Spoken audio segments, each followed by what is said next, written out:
Hello beautiful people, it's Sindafam. Welcome to the channel. Today we're back again with another video from Piers Morgan. We're going to be checking this together. Let's check it out. Well, BBC reporter Laura Trevelyan, whose ancestors kept slaves in Grenada, says her family hopes to set an example by handing over £100,000 in reparations to their descendants. Meanwhile, in San Francisco, a panel studying reparations has proposed a $5 million payment to every black resident of the city to compensate them for historic harm. Well, that proposal is being discussed publicly today. Is this a sensible way of righting historic evils, or is it actually just sowing more division? Well, joining me in the studio is Talk TV contributor Esther Krakue, who wrote a very striking article for the Daily Mail about this today, alongside columnist and author Matthew Said and Talk TV contributor Paula Roan. Adriel, welcome to all of you. Esther, I loved your piece today. Thank you. Because, to me, this is all a bit ridiculous. The idea that somehow it's going to make any tangible difference to start doshing out hundreds of thousands, millions of pounds, dollars around the world to people who had descendants involved in slavery, I think it's woke virtue signalling gone nuts. Yeah, I mean, I think it's an obsession with white liberals to publicly spit shine their halos. But the irony is, you know, the money that her family received in compensation of getting rid of their slaves was about, in today's money, £3 million. So actually, £100,000 is not really it's not even 10% of what they received. That's the first point. And also, once you start going down that route, there's so many ways you can sort of skin this cat. So if you have a mixed race person with a black father who was a descendant of slaves and a white mother who was a descendant of slavers, who pays reparations? Does that mixed race person have to pay? I mean, there's so many ways to... And in the case of that BBC journalist, her family were also responsible for pretty ugly behaviour in Ireland, for example. Exactly. What happens there? Well, she said nothing about that. Right, and I saw people on Twitter who are Jewish say, well, what happens to us then? Yeah. Right, so in other words, once you start the concept, and I'll bring in Matthew, once you start this concept of reparations for historic ills, where does it end and who do you include and who do you leave out? I think that's the problem. I have no problem with an individual deciding they want to give their money to reparations or any other charitable cause of their wish. The problem comes when the state decides to use public money. That will be hugely divisive. It may sound good to some people, particularly on the left, on the progressive left. Even when it was state-condoned discrimination? Even then. Because that's what we're talking about when we talk about state. For the following reason, once you start, as you, I think, rightly pointed out, once you start specifying the criteria under which the money is given out, it will create huge controversy and division. And, of course, it raises other questions. In the same way that racism has. Well, I speak as somebody who's mixed race. My father was born in India. My mother is Welsh. The question I've got for you, you're in favour of reparations, is as a country that was colonised, should I, as an ancestor of somebody... Let him ask the question. We're discussing it now. In your analysis, should I be the beneficiary of reparations as somebody whose father grew up in the British Empire? Right. I don't know, because I haven't been able to analyse your specific scenario. So I couldn't possibly answer that question now. But what I can add to this discussion... Be specific then. So my father was born in Hyderabad, the south of India. He moved to Pakistan after partition. Property was effectively confiscated and then came to Britain to study law.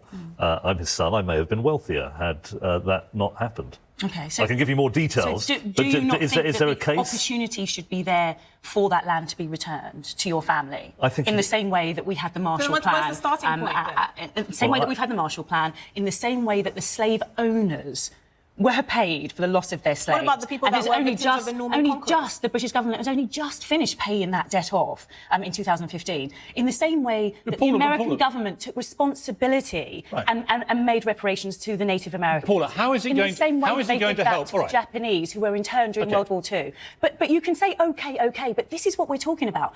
There are very poignant examples of where reparations was right and which you wouldn't deny were right. How can it be right for a place like San Francisco to even have the concept of giving millions out to all the residents who happen to be black? How can that make any difference? How can that improve racial equality in that city? It can't. It can only have the opposite effect. It can only bring in deep resentment and unrest, right? If I answer the question, what they're doing is they're discussing it in the same way that we are now. What they are doing is they are looking at the stats. And in America, what we understand is that white people are 10 times more socioeconomically in a positive position than those of colour. They know that. And so what they're doing is they're looking at the situation and they're saying, how can we make Which colour are you referring to, how by can the we way? make Referring to the colour- playing field? The colour of Asian people, or How we- Hispanic people, or how Black we make the Americans? Which one are playing you talking field? about? Well, she's asking you a question. So I understood that they were which talking about colour? black people. Oh, Esther. so which black Yeah. Black Yeah, Nigerians who right. out earn white Americans that's what or Black Americans? No, but they're talking about specific But this is the members thing, of there their are many community. ways you can skin this cat. Because But I is could that- talk about, is that I could talk about, wrong? I'm sorry, I could talk about Black Americans that are of Nigerian and Ghanaian descent who Right. actually out Doing very earn well. white Americans. Right. My family would be getting reparations under this scheme. We're But their talking ancestors about the actually general. benefited from We're the talking slave about the trade. general No, but this is here, the aren't thing. we? Why That's what we're should talking about we the general. empower the government I don't to think be able I would to have a look into claim, this? sadly. Why should we empower I don't the think I would government? have a Hold claim, on. but there are a Why- number of people who Explain do. to me why the government should be empowered to take this on a case-by-case basis and skin this cat in as many ways as they want It will and decide who should be the beneficiary of this. Why do they have the right to do that? It will tear Western societies Oh, apart. absolutely. Well, yeah. We So need in a way to, that- if I may just finish the one. Typical woke mindset. They don't answer the question directly. They jump off to something else. Exactly the question Esther asked. And exactly. Who is to determine who is to receive reparations? Who is to decide which particular color or which particular black person is supposed to receive reparations? It's not making sense. Obviously, lots of people really did not read history or did not learn history well enough. They just took a portion size of history that benefits a certain narrative, push it to the public or push it to some particular group of people to say, oh yeah, run with this. So and let people continuously to think that they are victims. But forgetting that both blacks, whites, purple, every human being color you can name participated in slavery. But again, we should look past it and only blame some particular group of people, the white man. Why do they think that it is only the white man that is always at fault? Why? And talk about history. In the past, black people were doing very okay. But what resulted or what changed? That's the question. What changed now? They were doing okay, even with the times where things were difficult, segregation. Lots of them or some of the families were doing okay, were doing well. So what changed now? I'll tell you, what changed now is the fact that people just don't want to work for anything anymore. People just want to go about and be victims because, of course, victimhood sells.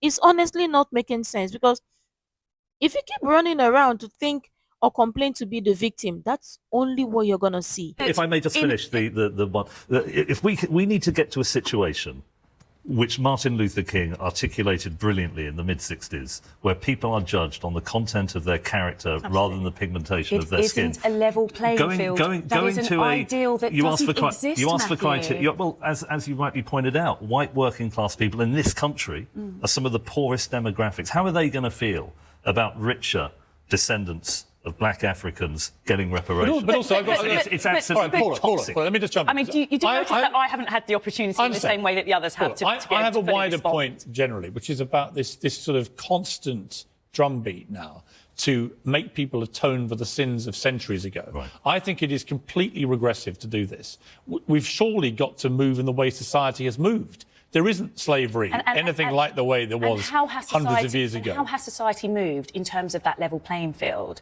How is it right that the slave owner receives reparation, but the slaves don't? Well, this is the thing. How do you remedy it? Do you know how you remedy that? Do you know how you Esther, remedy allow that? me to finish. But do you know how you remedy because that? people can You read your pay article. compensations to But actual how do we slaves. They rectify don't exist that today when anymore. They're it not alive. only finished? The British government only finished paying for that in 2015. Totally Why different is nobody uncomfortable about that? Why is nobody uncomfortable about the Marshall Plan? Nobody's uncomfortable about that. You're wealthy. You're well-educated, wealthy lawyer. I'm lucky, absolutely. Yeah, absolutely. And you're far I'm an luckier than exception. anyone that's By the way, ever done anything for us. that's what Rishi Sunak said. And I'm He's fortunately super rich. What right I'm not super rich, but I am fortunate. But you're very and I'm grateful fortunate, for that. and you're certainly more fortunate than I did growing up. Sorry, Esther, what are you talking about? What do you know about me?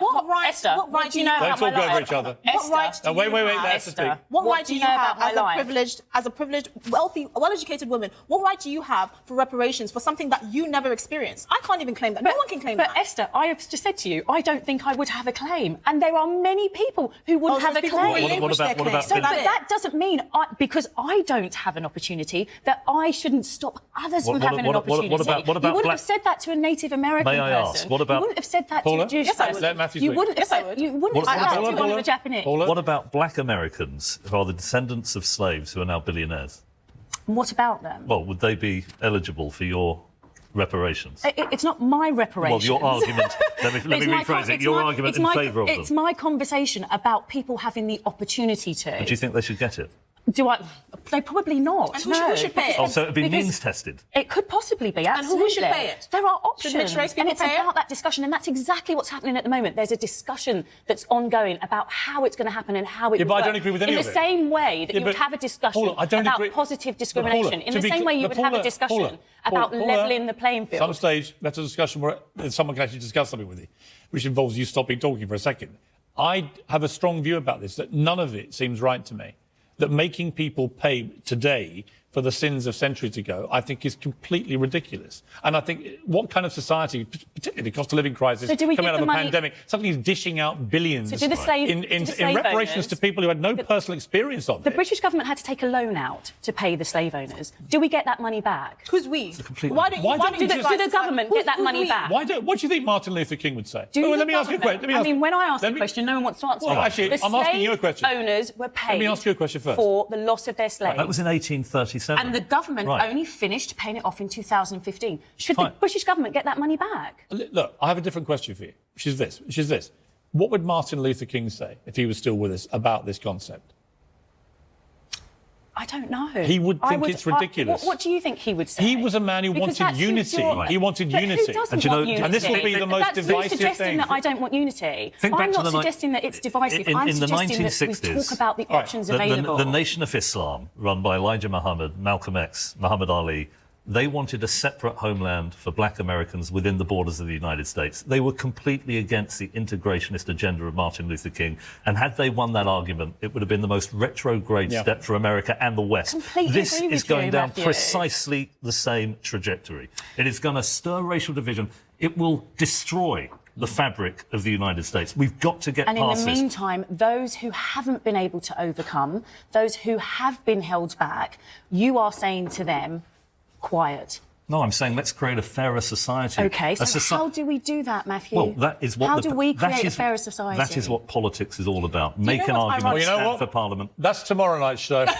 How do we make society a fairer place? It's a really interesting debate. Honestly, it is. It's a very good debate, and I'm not sure what the answer is. I just don't think the answer is shelling out billions to people who had no personal experience of the slavery, because I don't see how that helps anything, frankly. And I think the point is that that personal experience lives on. I think for those who argue about reparation, Okay. the difficulty I've lives given on. you the final word, because that's the kind of guy I am. Thank you. You know, this is the problem here, or this is part of the problem here.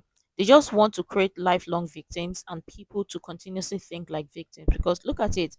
If they decide to pay reparations to people who are ancestors or whose ancestors were slaves, how, and tomorrow another group of people would come and say, oh, they did not receive their own share. That's how it will keep continuing to go. For how long would this continue?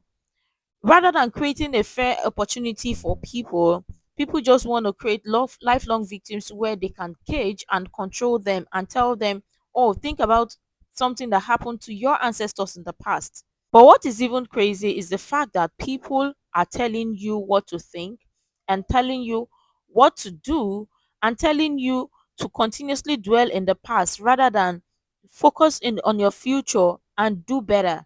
Your ancestors fought for your freedom. That is not enough. You still want something more. If your ancestors were to be living today, you know what they're going to tell you? Move on and make them proud. I love this. I love Esther always butchering this, because obviously, ask the damn question. But of course, who is going to be paying to who? So you see the double standards where they're saying, bringing here, because all in the name of wokeness. So somebody whose ancestors were slaves and the person is now a wealthy black person. Let's use that for example. So the person is not supposed to receive reparation. because he's wealthy. So you see how they are picking and choosing. See, listen, let's just be honest with ourselves. Yeah, if we want a fair society and we want a clean society, we have to move and stop dwelling on the past and learn from history as a whole and make sure it is not repeated. But of course, people just want history to be repeated. That is just the end game. But I really love your thoughts in the comments down below. You can share the useful information you think might be really helpful. Make sure to like, comment, and subscribe and all of that stuff. And until next time, see you in the next video.